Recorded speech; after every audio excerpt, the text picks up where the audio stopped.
आज हम पढ़ेंगे लार ग्रंथियां यानी सैलिवरी ग्लैंड्स। सबसे पहले लार ग्रंथियां होती क्या है? तो ऐसी ग्रंथियां जो लार का स्त्राव करे, ऐसी ग्रंथियां जो लार का स्त्राव करे, जो लार का स्त्रावण करे, ऐसे ग्लैंड्स जो लार का स्त्रावण करे उन्हें हम लार ग्रंथियां कहते हैं। अब देखिए कि लार ग्रंथियां, ऐसी ग्रंथियां जो लार का स्त्रावण करे, अब ये कहाँ पाई जाती है? तो ये बक्कल कैविटी में पाई जाती है। बक्कल कैविटी यानी मुख गुहिका, बक्कल कैविटी में पाई जाती है, बक्कल कैविटी में पाई जाती है, पाई जाती है। ये मुख गुहिका, जो हमारी मुख गुहिका है, इसके अंदर पाई जाती है।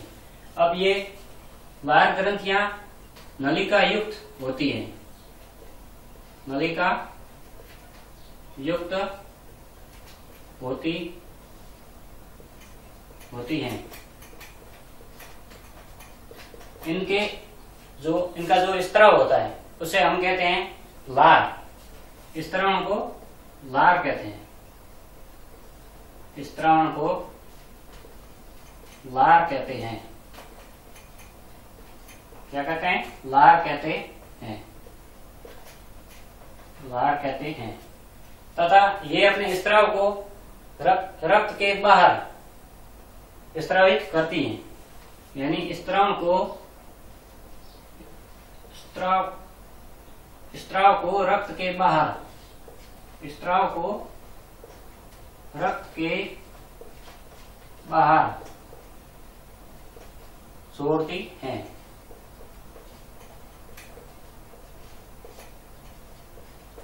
तो ऐसी ग्रंथियां जो नलिका युक्त हो तथा अपने स्त्राव को रक्त के बाहर स्त्रावित करती हो, उन्हें हम कहते हैं बहिस्त्रावी ग्रंथियां। तो इन्हें हम बहिस्त्रावी एक्सोक्राइन ग्रंथियां भी कहते हैं, बहिस्त्रावी ग्रंथियां, बहिस्त्रावी ग्रंथियां भी कहते हैं। क्यों कहते हैं? क्योंकि ये नलिका युक्त होती हैं तथा अपने स्त्राव को रक्त के बाहर स्त्रावित करती हैं, इसलिए इन्हें कहते हैं नलिका बहिस्त्रावी ग्रंथियां। अब देखिए, इनका मुख्य कार्य होता है लार का स्त्रावण करना। मुख्य कार्य लार का स्त्रावण करना, लार का स्त्रावण करना।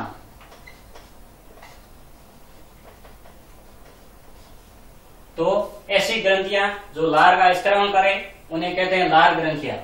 और ये लार ग्रंथियां बक्कल कैविटी में पाई जाती हैं तथा ये नलिका युक्त होती हैं और अपने स्त्राव को रक्त के बाहर छोड़ती हैं, इसलिए इन्हें कहते हैं बहिस्त्रावी ग्रंथियां।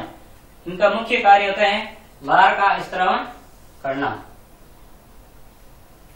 अब देखिए कि लार का स्त्रावण करते हैं तो प्रश्न ये होता है कि ये प्रतिदिन कितना लार का स्त्रावण करती है? तो ये प्रतिदिन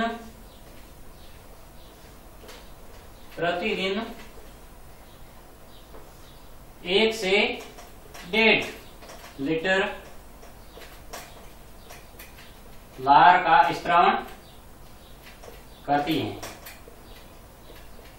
1 से 1.5 लीटर प्रतिदिन ये लार ग्रंथियां 1 से 1.5 लीटर लार का स्त्रावण करती हैं।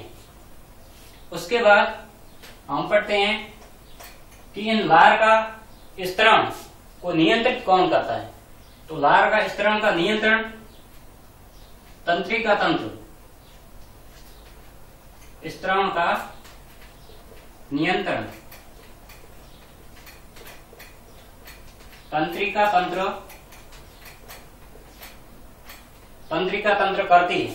लेकिन तंत्रिका तंत्र हमें पता है कि तंत्रिका तंत्र 3 प्रकार के होते हैं। एक होता है केंद्रीय तंत्रिका तंत्र, एक परिधीय तंत्रिका तंत्र, और एक होता है जो स्वायत्त तंत्रिका तंत्र यानी CNS, PNS, ANS यानी। तो लार का स्त्राव का नियंत्रण करती है स्वायत्त तंत्रिका तंत्र, स्वायत्त तंत्रिका तंत्र।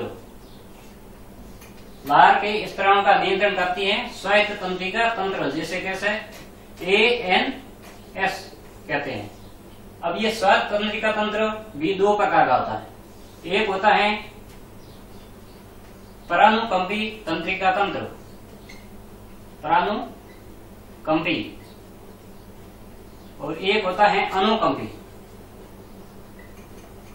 परानुकंपी और अनुकंपी।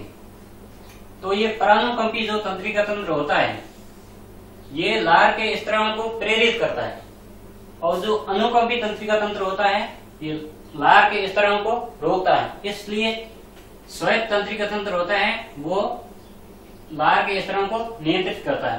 परानुकंपी यानी लार के स्त्राव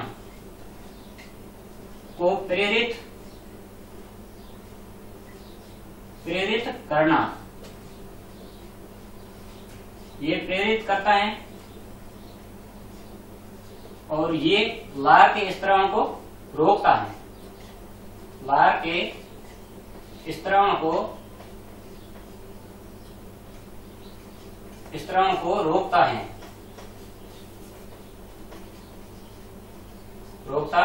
है, इसलिए ये है लार का स्त्राव का नियंत्रण। अब हम पढ़ते हैं कि लार ग्रंथियां कितने प्रकार की होती हैं। तो लार ग्रंथियां मुख्य रूप से 3 प्रकार की होती हैं, और लार ग्रंथियां बक्कल कैविटी में पाई जाती हैं। तो देखिए, मानव मुख गुहिका में, मानव मुख गुहिका यानी बक्कल कैविटी, मुख गुहिका में 3 प्रकार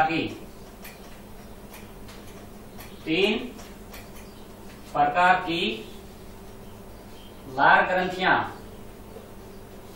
पाई जाती हैं। लार ग्रंथियां पाई जाती हैं।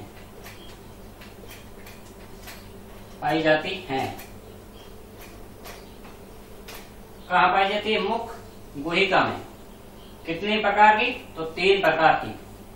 उनके नाम मैं यहाँ लिख रहा हूं। एक नंबर सब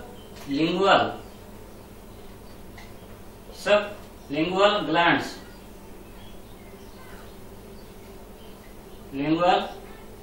ग्लैंड्स, यानी अधोजिह्वा ग्रंथि, अधोजिह्वा ग्रंथि। नंबर 2 पैरोटिड ग्रंथि, पैरोटिड ग्रंथि या ग्लैंड्स। नंबर 3 होती है सब मैंडिबुलर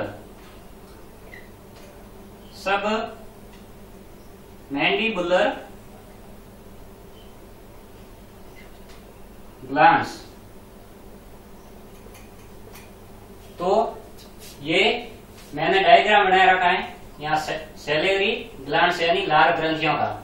अब हम एक एक करके तीनों ग्रंथियों का डिटेल से वर्णन करेंगे।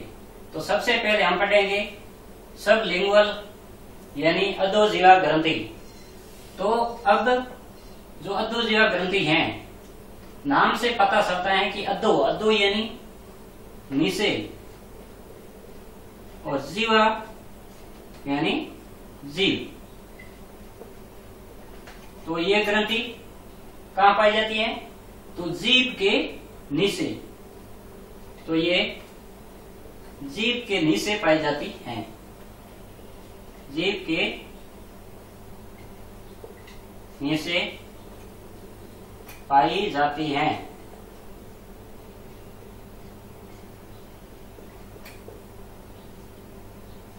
जीभ के नीचे पाई जाती। अब ये जीभ के नीचे पाई जाती, हमने बताया कि ये नलिका युक्त होती हैं। तो नलिका युक्त होती हैं तो इनकी जो नलिका होते हैं उनको हम कहते हैं रिवेनस की नलिका या बार्थोलिन नलिका। तो इसकी नलिका को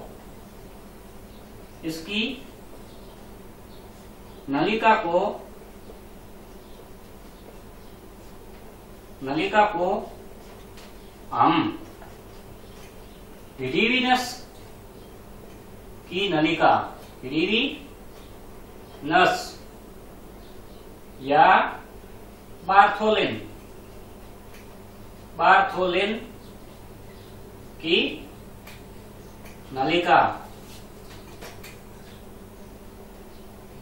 नलिका कहते हैं। जीभ के नीचे, जैसे ये डायग्राम है तो ये हमारी टंग या जीभ है, इसके नीचे की ओर, इसके नीचे यहाँ पर ये दिख रही है, ये सबलिंगुअल ग्लैंड्स है।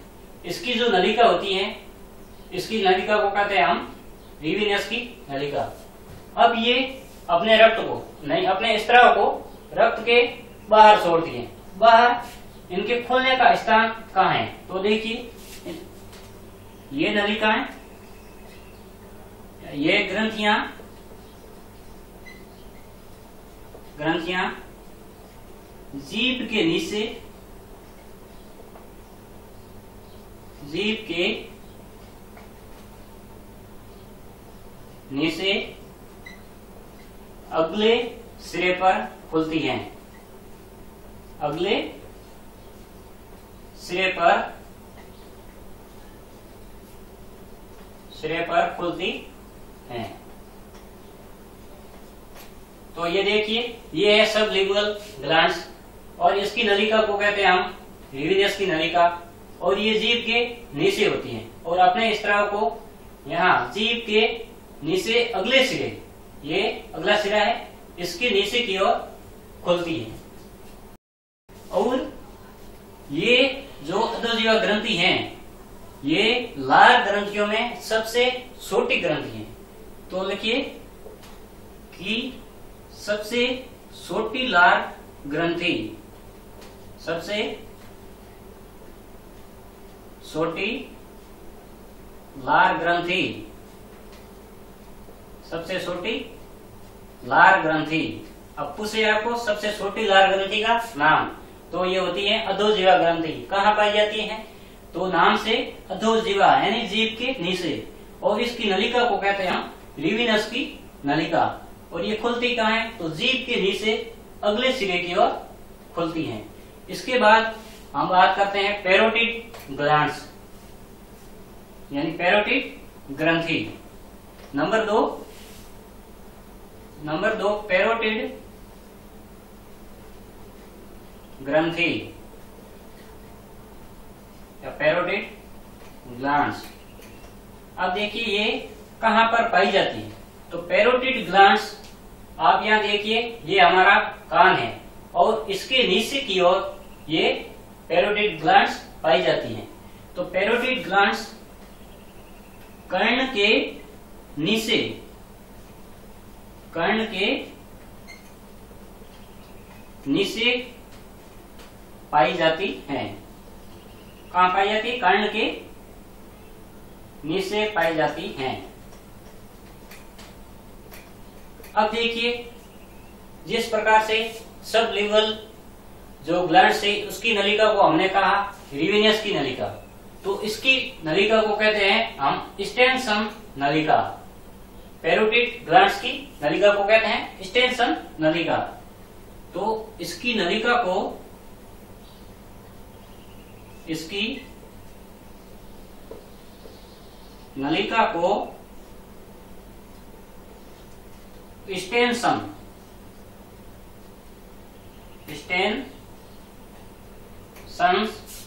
की नलिका, स्टेनसन की नलिका कहते हैं। ये कर्ण के नीचे पाई जाती हैं तथा इसकी नलिका को कहते हैं हम स्टेनसन की नलिका। अब ये नलिका या ग्रंथि आगे कहाँ खुलती हैं? तो पैरोटिड जो ग्लैंड्स होती हैं वो देखिए कि पैरोटिड ग्लैंड्स की ये जो स्टेंसल नलिका होती है ये ऊपरी जबड़े में खुलती है। ये अपर जो है और यहाँ पर ये अपर जो है यहाँ पर ये स्टेंसल की नलिका या पैरोटिड ग्लैंड्स खुलती है। तो पैरोटिड ग्लैंड्स अपर जो यानी ऊपरी जबड़ा, अपर जो या ऊपरी जबड़े में खुलती है, खुलती है। और यह है लार ग्रंथियों में सबसे बड़ी ग्रंथि का नाम यदि पूछे तो पैरोटिड ग्लैंड्स लार ग्रंथियों में सबसे बड़ी लार ग्रंथि होती है। तो यह है सबसे बड़ी लार ग्रंथि, सबसे बड़ी लार ग्रंथि, सबसे बड़ी लार ग्रंथि। अब ये सबसे बड़ी लार ग्रंथि है और ये 20 से 25%, 20 से 25% लार का स्त्राव करती है। कुल लार के स्त्राव में से 20 से 25% पैरोटिड ग्लैंड्स होती हैं, वो लार का स्त्रावण करती हैं। एक बार आओ देखिए, पैरोटिड ग्लैंड्स जो कर्ण के नीचे पाई जाती हैं, इसकी नलिका को स्टेंसल नलिका कहते हैं तथा ये स्टेंसल नलिका के माध्यम से ऊपरी जबड़े में खुलती है तथा ये सबसे बड़ी लार ग्रंथि होती है। और ये कुल लार में से 20 से 25% लार का स्त्रावण इस पैरोटिड ग्लैंड्स द्वारा होता है। अब नंबर 3 आती है, वो है सब मैंडिबुलर, सब मैंडिबुलर ग्रंथि। नंबर 3 सब मैंडिबुलर ग्लैंड्स। अब देखिए सब मैंडिबुलर ग्लैंड्स तो ये कहाँ स्थित होती है? तो देखिए ये है हमारा निचला जबड़ा, लोअर जॉ, और इसकी जो अस्थि है वो है मैंडिबुलर। तो इस मैंडिबुलर ग्रंथि, मैंडिबुलर और जो ऊपर अपर जो है, इसके दोनों के जुड़ने के स्थान पर ये जो सब मैंडिबुलर ग्लैंड्स होती है वो पाई जाती है। तो ये कहाँ पाई जाती हैं? तो अपर जॉ व अपर जॉ यानी ऊपरी जबड़ा व लोअर जॉ यानी निचले जबड़े के जोड़ के स्थान पर, जोड़ के स्थान पर पाई जाती हैं, स्थान पर पाई जाती हैं। अब देखिए इस जो सब मैंडिबुलर ग्लैंड्स होती है, इसकी नलिका को हम क्या कहते हैं? इसकी नलिका को हम कहते हैं ducts of Watson, ducts of Watson यानी वाटसन की नलिका। तो इसकी नलिका को, इसकी नलिका को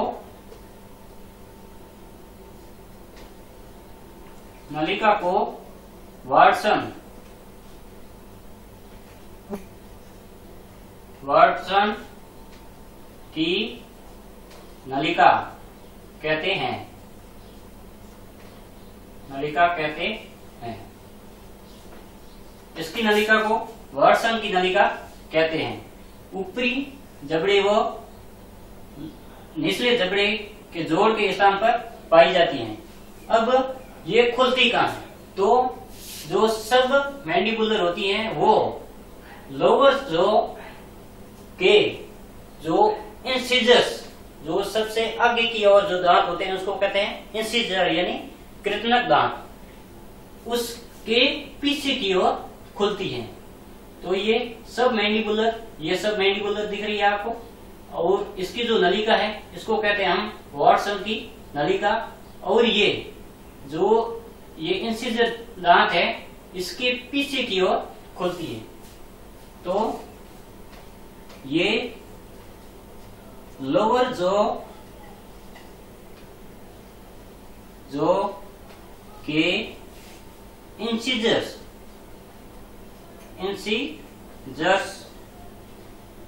दांतों के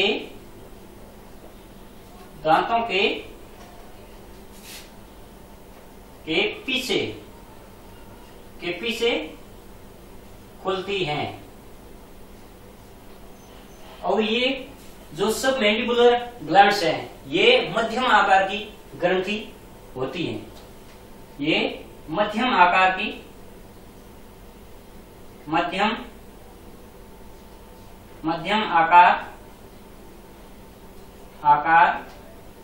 की ग्रंथि है। और सबसे ज्यादा लार का स्त्राव इन तीनों लार ग्रंथियों में से सबसे ज्यादा जो लार का स्त्राव होता है वो सब मैंडिबुलर ग्लैंड्स करती हैं। लगभग 70 से 75% लार का स्त्रावण 70 से 75% लार का स्त्रावण यानी सबसे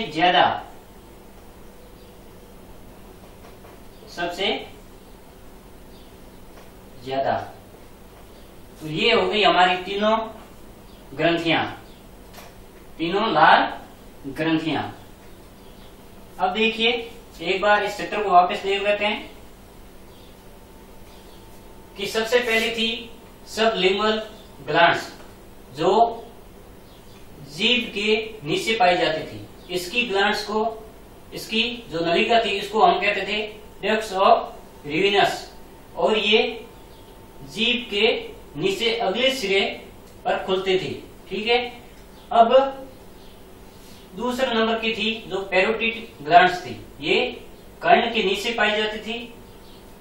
और इसकी जो नलिका है इसको कहते हैं हम स्टेनसन की नलिका तथा ये ऊपरी जबड़े में खुलती है। नंबर 3 जो सब मैंडिबुलर है ये ऊपरी व निचले जबड़े के जोड़ के स्थान पर पाई जाती हैं। और इसकी नलिका को डक्ट्स ऑफ वाटसन कहते हैं तथा ये खुलती कहां पर है तो ये खुलती है जो लोअर जॉ के जो इंसिजर्स दांत होते हैं इसकी पीछे की ओर खुलती है। अब हम बात करते हैं लार के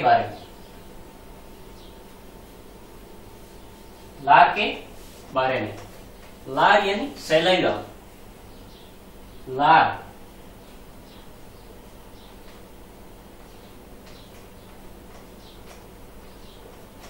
यानी सैलाइवा के बारे में। तो लार का स्त्रावण किसके द्वारा होता है? लार ग्रंथियों के द्वारा।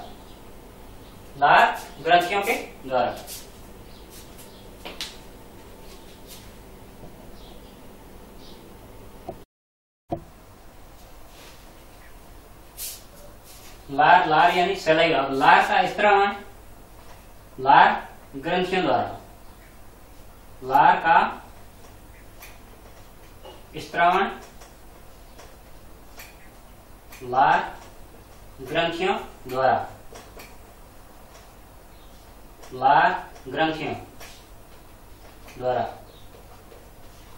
अब जो लार का स्त्रावण के नियंत्रण का काम जो एएनएस तंत्रिका तंत्र करता है। तो लार के स्त्रावण का नियंत्रण स्वायत्त तंत्रिका तंत्र नियंत्रण एएनएस यानी स्वायत्त तंत्रिका तंत्र की परानुकंपी व अनुकंपी परानुकंपी व अनुकंपी तंत्रिकाएं करती हैं। परानुकंपी लार के स्त्रावों को प्रेरित करती हैं और ये अनुकंपी जो लार के स्त्रावों को रोकती हैं। अब हम पढ़ते हैं लार के स्त्रावों के जो संगठन है, लार का संगठन, उसके बारे में पढ़ेंगे। लार का संगठन, तो देखिए सबसे ज्यादा जो लार में जिसकी मात्रा होती है वो है वाटर। वाटर यानी जल। वाटर जल, जल की मात्रा होती है इसमें 99%। जल की मात्रा 99% होती है। सबसे ज्यादा जो लार में जिसकी मात्रा है वो है वाटर। वाटर में सबसे ज्यादा वाटर की मात्रा होती है। उसके बाद आता है एंजाइम। एंजाइम में एक नाम है वो है lysozyme enzyme. Lysozyme enzyme, lysozyme enzyme. तो ये लाइसोजाइम एंजाइम होता है वो क्या करता है, जो बैक्टीरिया होता है जो भोजन के साथ चला जाता है उनको मारने का कार्य करता है, वो करता है लाइसोजाइम एंजाइम। यानी बैक्टीरिया को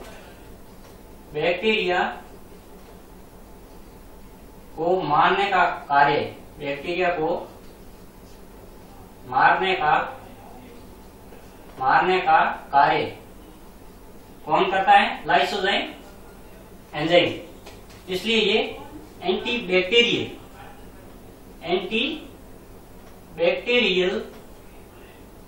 बैक्टीरियल के रूप में काम में लेते हैं किस, लाइसोजाइम एंजाइम। इसके बाद नंबर 3 पे एक एंजाइम होता है वो है टाइलिन, जिसे एमाइलेज भी कहते हैं। टाइलिन या एमाइलेज, टाइलिन या एमाइलेज। और ये जो एंजाइम टाइलिन है, यह एंजाइम स्टार्च के पाचन में सहायता करता है। जो हम भोजन लेते हैं उसमें जो स्टार्च होता है इसको अपघटन करने का कार्य करता है टाइलिन। यानी टाइलिन स्टार्च को 2 भागों में तोड़ता है। स्टार्च को 2 भागों में, एक माल्टोज और दूसरा है वो है डेक्स्ट्रीन। माल्टोज और डेक्स्ट्रीन। तो ये जो टाइलिन एंजाइम है वो स्टार्च के पाचन में सहायता करता है। स्टार्च को माल्टोज और डेक्स्ट्रीन में क्या करता है, तोड़ता है। इसके बाद देखते हैं हम, एक आता है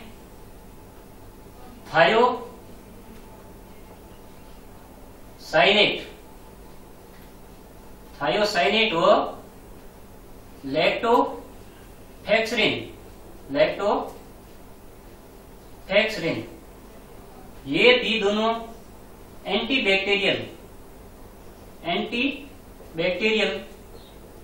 के रूप में काम करते हैं। एंटीबैक्टीरियल, ये भी बैक्टीरिया को मारने का कार्य करते हैं। इसके बाद में हम बात करते हैं एंटीबॉडी। एंटीबॉडी वैसे तो 5 प्रकार की होती हैं, A, G, D, E और M। लेकिन जो लार है, लार में एंटीबॉडी होती है वो है एंटीबॉडी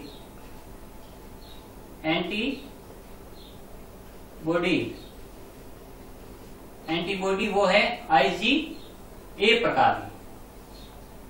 IgA प्रकार। तो आप पूछे कि लार में कौन सी एंटीबॉडी पाई जाती है, तो वो है IgA प्रकार। इसके बाद में लार में और कुछ तत्व पाए जाते हैं, जैसे इलेक्ट्रोफाइल।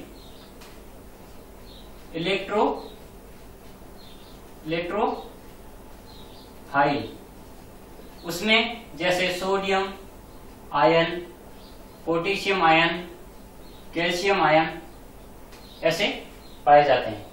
इसके बाद बाइकार्बोनेट भी इस लार में पाया जाता है। बाइकार्बोनेट होता है वो भोजन के जो अम्लता होता है उसको उदासीन करने का कार्य बाइकार्बोनेट करता है।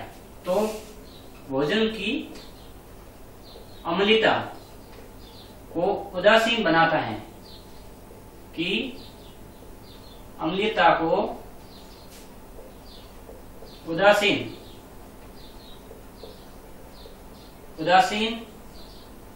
करता है या बनाता है। तो बाइकार्बोनेट भोजन की अम्लता को क्या करता है, उदासीन करता है। इसके बाद में आता है वो है म्यूकस या श्लेष्म।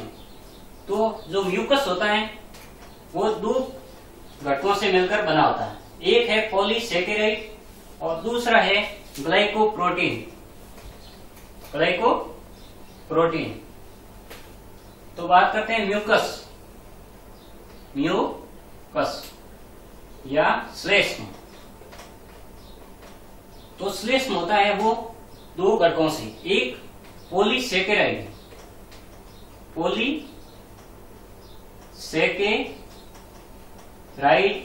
व दूसरा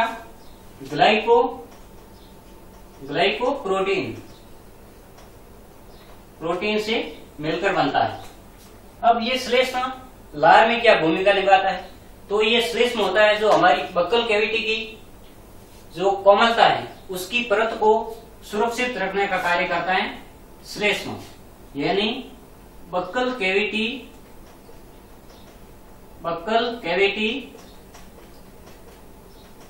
की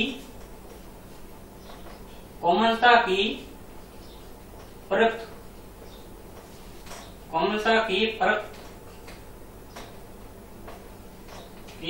को सुरक्षित रखता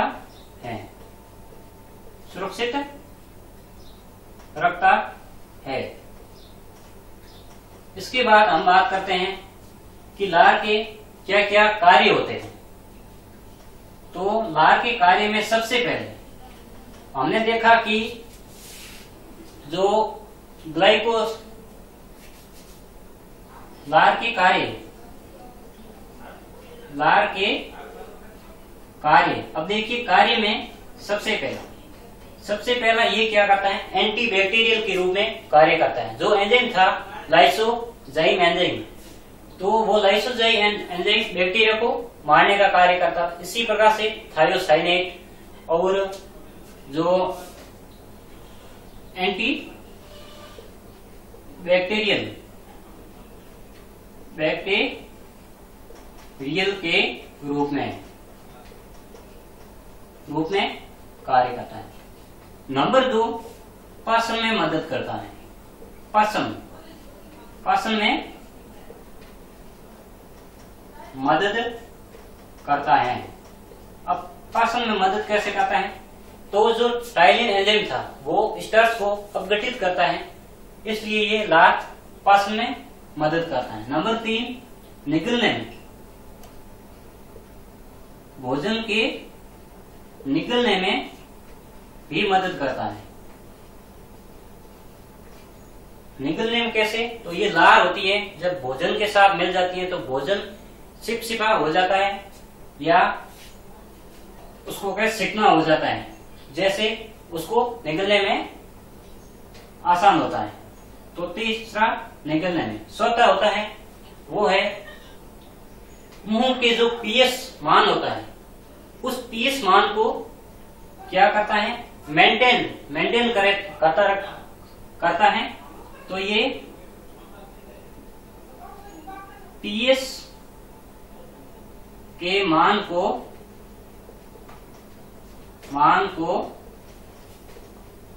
मुंह में बनाए रखता है,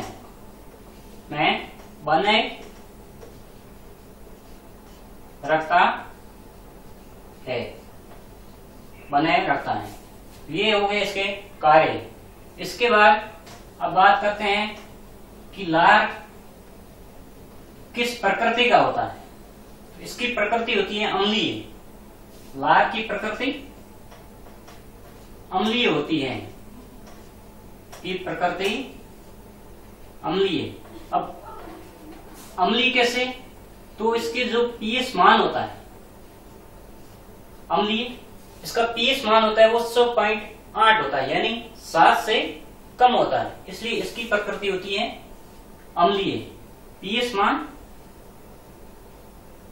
होता है 100.8, पीएच मान 100.8 होता है। अब देखिए इसके बाद में एक आपने नाम सुना होगा मम्स। मम्स यानी MUMPS, मम्स। तो ये एक प्रकार से क्या है? वायरस जनित रोग है। तो इसका जो रोग करता है वो है पैरामिक्सो वायरस। Paramyxo virus. जब ये पैरामिक्सो वायरस जो पैरोटिड ग्लैंड्स जो कर्ण के नीचे पाई जाती हैं, जब उसमें इन्फेक्शन करता है तो जो पैरोटिड ग्लैंड्स होती है वो फूल जाती है, जिससे हमको क्या होता है? दर्द होता है। तो इसे हम कहते हैं मम्स। यानी पैरामिक्सो वायरस जब पैरोटिड ग्लैंड्स में इन्फेक्शन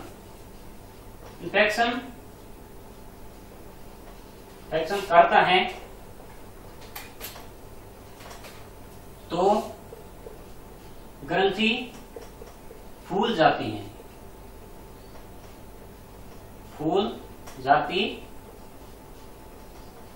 है, जिससे हमको या हमें दर्द या पेन होता है। इसे ही हम कहते हैं मम्स। दर्द होता है। तो आज हमने बात की सैलिवरी ग्लैंड्स क्या होती हैं, कितने प्रकार की होती हैं, लार क्या है, मम्स क्या है, ये सब ने आज हमने जाना। अब लार ग्रंथि टॉपिक हमारा कंप्लीट हो गया। Thank you.